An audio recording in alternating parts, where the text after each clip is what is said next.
ഹൃദയ പുനർജീവന പദ്ധതിയുമായി IMA ചാലക്കുടി.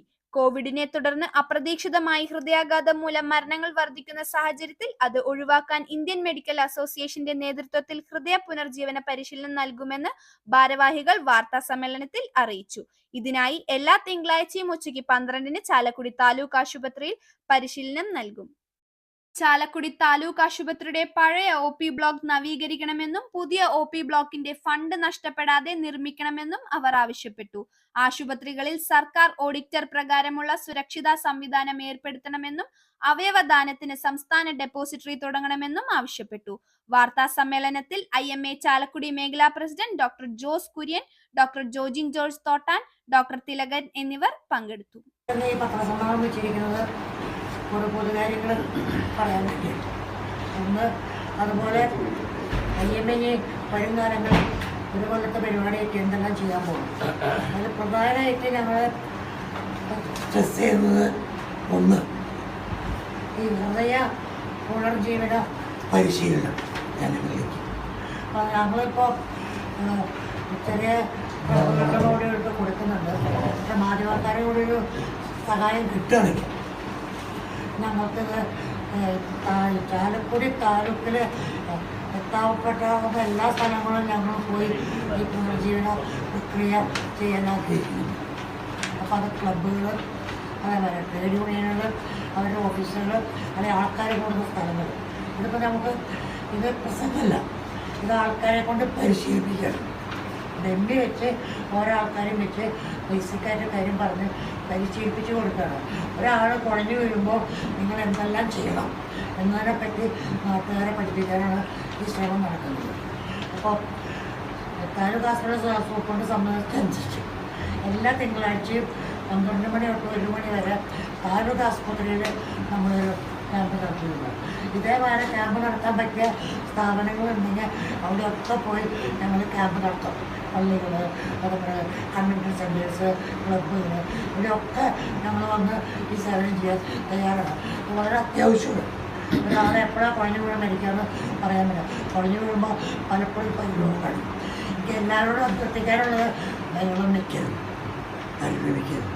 ഒരാൾ വീണ് കഴിയുമ്പോൾ വെള്ളം വെച്ച് കഴിഞ്ഞാൽ ദൂഷ്യം വെച്ച് കഴിഞ്ഞാൽ ശാന്തമായി കാര്യങ്ങൾ ചെയ്യുക. അപ്പോൾ അത് പഠിപ്പിക്കാനുള്ള ഒരു ശ്രമമാണ് നമ്മൾ നടക്കുന്നത്. പക്ഷേ ഹൃദയാഘാതം കൊണ്ട് ഒരാളും മരിക്കാൻ പാടില്ല. ഈ ഡെമോൺസ്ട്രേഷൻ ഇല്ല. ഈ ഒരാ പ്രക്രിയ ഹൃദയ പുനർജീവനത്തിനുള്ള പ്രക്രിയ ചെയ്യാതെ കിട്ടാതെ ഒരാളും നമ്മുടെ നാട്ടിൽ പഠിക്കാൻ പാടില്ല അഭിപ്രായത്തില്ല. ഉണ്ട്. പിന്നെ വേറൊരു കാര്യം പറഞ്ഞാൽ ചാലക്കാട് ആസ്പത്രിയിൽ ഇപ്പോൾ ഡയാലിസിസ് യൂണിറ്റ് നടക്കുന്നുണ്ട്. ഡയാലിസിസ് യൂണിറ്റിൽ ഒരു 5 കണ്ടമാരെ പേഷ്യൻസ് രജിസ്റ്റർ ചെയ്യുന്നുണ്ട്. 5 ഡയാലിസിസ് മെഷീനും അതേപോലെ ഇപ്പോഴുള്ള പ്രശ്നം OP ബ്ലോക്കിൽ നിന്ന് വാർഡുകളിലേക്ക് രോഗികളെ എടുത്തുകൊണ്ടുകൊണ്ട് അല്ലെങ്കിൽ തള്ളിക്കൊണ്ടുകൊണ്ട് ഒരവസ്ഥയാണ്. അപ്പോൾ അത് സംസാരിച്ചതെന്ന് വെച്ച് കഴിഞ്ഞാൽ ഒരു ബക്കി കിട്ടുകയാണെങ്കിൽ പേഷ്യൻസിനെ കൊണ്ടുപോയി ഓട്ടോമാറ്റിക് ബക്കി കിട്ടുകയാണെങ്കിൽ നമുക്ക് അത് പേഷ്യൻസിനെ ട്രാൻസ്ഫർ ചെയ്യാൻ എളുപ്പമുണ്ടാവും, പേഷ്യൻസ് സുഖമുണ്ടാവും. അപ്പോൾ അതിന് ഞങ്ങൾ ചാലക്കാട് ആസ്പത്രിയിൽ ഇപ്പോൾ ഡയാലിസിസ് യൂണിറ്റ് നടക്കുന്നുണ്ട്.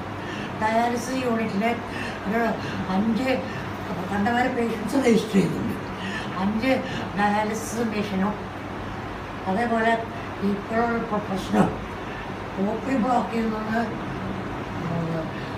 വാർഡുകളിലേക്ക് രോഗികളെ എടുത്തുകൊണ്ടുകൊണ്ട് അല്ലെങ്കിൽ തള്ളിക്കൊണ്ടുകൊണ്ട് ഒരവസ്ഥയാണ്.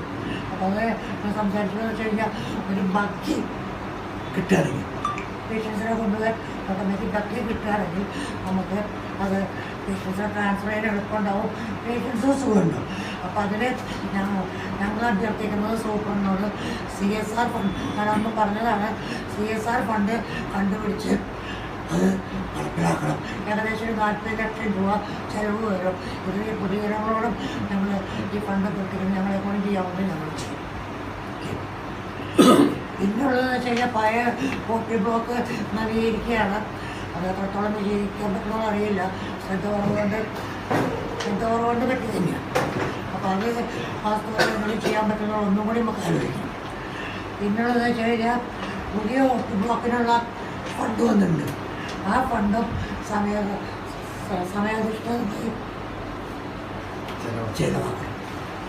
പിന്നെന്ന് വെച്ച് കഴിഞ്ഞാൽ സർക്കാർ ആശുപത്രികളിൽ ഇപ്പോൾ സർക്കാരിൻ്റെ ഒരു ഓർഡറുണ്ട്, സുരക്ഷിത സംവിധാനം CCTV അതേപോലെ സെക്യൂരിറ്റി സ്റ്റാഫിനെയൊക്കെ വെക്കണം. ചാലക്കുടിയിൽ കുറച്ച് ചെയ്തിട്ടുണ്ട്, ചാലക്കുടിലും അത് പൂർണ്ണമല്ല. എല്ലാ സർക്കാർ ആശുപത്രി മാത്രമല്ല, ഏത് ആശുപത്രികളിലും നമ്മൾ സംവിധാനം ഉണ്ടാക്കണം. ആ ഉണ്ടാക്കാൻ ഗവൺമെൻറ് ശ്രദ്ധിക്കണം. ഏതെല്ലാം ആശുപത്രി ഇംപ്ലിമെൻറ്റ് ചെയ്യുന്നുണ്ടെന്നുള്ളത് ഗവൺമെൻറ് നോക്കണം. ഗവൺമെൻറ് അത് ശ്രദ്ധിച്ചേ പറ്റുള്ളൂ. എന്ന് വെച്ച് കഴിഞ്ഞാൽ ഞങ്ങളൊക്കെ ഭയപ്പെട്ടിരിക്കുന്നവരിപ്പോൾ എപ്പോഴാണ് ഒരാൾ രോഗി മരിച്ചാൽ അപകടം ഞങ്ങളുടെ ജീവിതത്തിലുണ്ടാവുന്ന പറയാത്ത അവസ്ഥയിൽ മരണമൊന്നും നമ്മുടെ കയ്യിലല്ല. അപ്പോൾ നമ്മളത് ജനങ്ങളെ കുറേ ബോധവൽക്കരിക്കണം. അതുപോലെ തന്നെ നമ്മൾ ഈ സർക്കാർ ഓർഡർ നടപ്പിലാക്കാൻ സൂപ്രണ്ടിനോടും ഗവൺമെൻറ്റിനോടും നമ്മൾ അഭ്യർത്ഥിക്കണം. വരെ മറ്റുള്ള ഹോസ്പിറ്റലുകളും മേജർ പ്രൈവറ്റ് ഹോസ്പിറ്റലുകളിലും എല്ലാ ഹോട്ടലുകളിലും നമ്മൾ ഈ സെക്യൂരിറ്റി ചെയ്യാൻ അഭ്യർത്ഥിക്കണം. അത്ര താല്പര്യം. പിന്നെന്ന് വെച്ച് കഴിഞ്ഞാൽ നമ്മുടെ രണ്ടാമത്തെ പ്രോജക്റ്റ് ജീവിതാന്ത്യത്തിൽ എന്തെല്ലാം ചികിത്സ നൽകണം, എങ്ങനെ നൽകണം, എവിടെ നൽകണമെന്നൊക്കെ പറഞ്ഞ് എഴുതുന്ന ലൈവിങ്ങോട്ടൊരു ഇതുണ്ട്. അത് നമുക്ക് എഴുതി വയ്ക്കും. അത് നോട്ടറൈസ് ചെയ്ത് കഴിഞ്ഞ് കഴിഞ്ഞാൽ അത് ആക്സെപ്റ്റഡ് ആണ് എവിഡൻസ് ആയിട്ട്. നോട്ടറൈസ് ചെയ്യേണ്ടതാണ്. അതിൽ നമുക്ക് വേണ്ട ടെസ്റ്റ്മെൻറ്റ് കൂടി എഴുതാം. നോട്ടറൈസ് ചെയ്ത് കഴിഞ്ഞ് കഴിഞ്ഞാൽ അത് ആരുടെ കയ്യിൽ കിട്ടുന്നതിനെ പറ്റി വ്യക്തമായ ഓർഡറില്ല. അത് വേണമെങ്കിൽ ഏറ്റവും നല്ലത് എനിക്ക് തോന്നുന്നു നോട്ടറി തന്നെ അത് കിപ്പിച്ചു. അപ്പോൾ അത് DNR എന്നുള്ള ഇതുണ്ട്, ഡു നോട്ട് റെസിസ്റ്റേറ്റ്. എന്നെ ഞാൻ മരിക്കാനുള്ള അവസ്ഥയായി, അപ്പം എന്നെ പുനർജീവിപ്പിക്കേണ്ട പറഞ്ഞിട്ടുള്ള പുനർജീവിപ്പിക്കേണ്ട എന്ന് പറഞ്ഞിട്ടുള്ള ഒരു സർട്ടിഫിക്കറ്റ് കൂടി നമുക്ക് ഇതിന് കൂടെ ആഡ് ചെയ്യാൻ പറ്റും. അപ്പോൾ നമ്മൾ ഒരു രക്ഷയില്ലാത്ത ആൾക്കാർ കൊണ്ട് ഈ ആസ്പത്രിയിൽ വെന്റിലേറ്ററിലൊന്നും എടുത്ത് ജീവിപ്പിക്കേണ്ട ആവശ്യമില്ല. അപ്പോൾ അത് നിങ്ങളുടെ സഹായം വേണം. അതൊരു പബ്ലിക് ഓറിയൻറ്റേഷൻ നമുക്ക് പുറത്തേ പറ്റുള്ളൂ. നിങ്ങൾ മാധ്യമങ്ങൾ ശ്രദ്ധിക്കണം. പിന്നെ ഞങ്ങൾക്ക് പറയാനുള്ളതെന്ന് വെച്ച് കഴിഞ്ഞാൽ അവയവദാനം. ഞാനൊരു കടലാസ് തന്നിട്ടുണ്ട്. ഓരോ അവയവം അതിൻ്റെ പിന്നിലുണ്ട്. ഓരോ അവയവവും എത്ര സമയത്തേക്ക് ഇത്രയുള്ളിൽ അത് മാറ്റി വിൽക്കാൻ പറ്റും. അതിനെ പറ്റിയുണ്ട്. ഈ അവയവ ദാനവും ഒപ്പം നമ്മൾ പ്രോത്സാഹിപ്പിക്കും. എനിക്ക് മാധ്യമങ്ങളോട് പറയാറുള്ള അവയവദാനവും അതുപോലെ തന്നെ ഈ ലൈവ് വില്ലും മാധ്യമങ്ങൾ പ്രോത്സാഹിപ്പിക്കാൻ ശ്രമിക്കുക. പിന്നെ അവസാനമായിട്ട് എനിക്ക് പറയാനുള്ളത് വെച്ച് കഴിഞ്ഞാൽ സർക്കാർ ആശുപത്രിയെ വികസിപ്പിക്കേണ്ടത് നമ്മളെപ്പോലെ ഉണ്ട് മാധ്യമങ്ങൾക്കും മനസ്സിലാക്കുന്നു. മാധ്യമങ്ങളോട് എനിക്ക് തോന്നുന്നത് ഇവിടുത്തെ പ്രതികരണങ്ങൾ കുറവാണ്.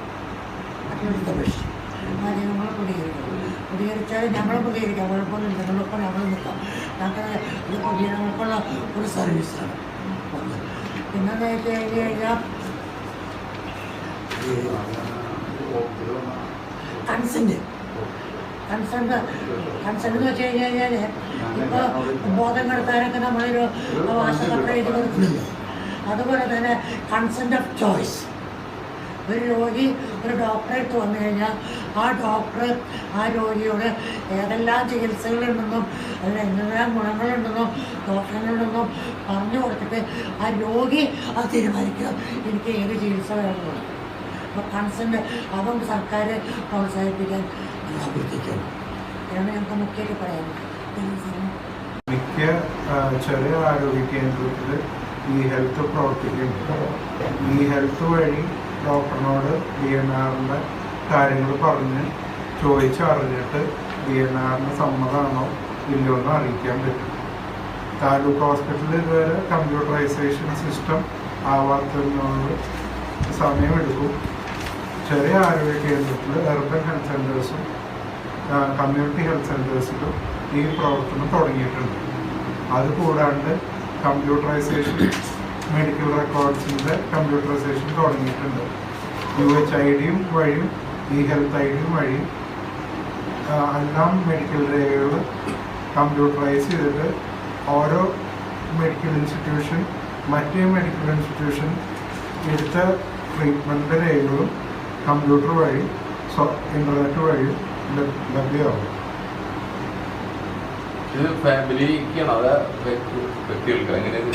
ഓരോ ആധാർ കാർഡിനും ഓരോ ഫോൺ നമ്പറിനാണ് ഈ ഹെൽത്ത് ഐ ഡി വരുന്നത്. UHID വരുന്നത് സെൻട്രൽ ഗവൺമെൻറ്റാണ്, ഈ ഹെൽത്ത് ഐ ഡി വരുന്നത് കേരള ഗവൺമെൻറ്റാണ്.